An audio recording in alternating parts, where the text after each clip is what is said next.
Ang mabuting balita ng Panginoon ayon kay San Marcos. Noong araw na yaon, habang gumagabi sinabi ni Jesus sa mga alagad niya, "Tumawid tayo sa ibayo," kaya't iniwan nila ang mga tao at sumakay sa bangkang kinalululanan ni Jesus upang itawid siya. May kasabay pa silang ibang mga bangka. Dumating ng malakas na unos.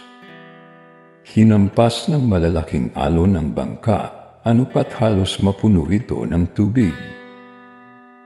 Si Jesus na may nakahilig sa unan sa may hulihan ng bangka at natutulog. Ginising siya ng mga alagad.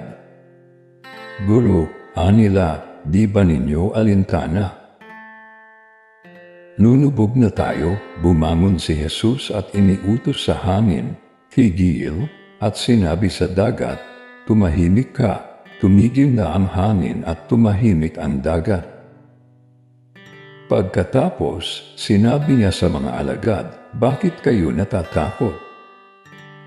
Wala pa ba kayong pananalig?" Sinidlan sila ng matinding takot at panghigilalas at nagsabi sa isa't isa, "Sino nga kaya ito?" At sinusunod maging ng hangin at ng dagat. Ang mabuting balita ng Panginoon. Pinupuri ka namin, Panginoong Hesukristo.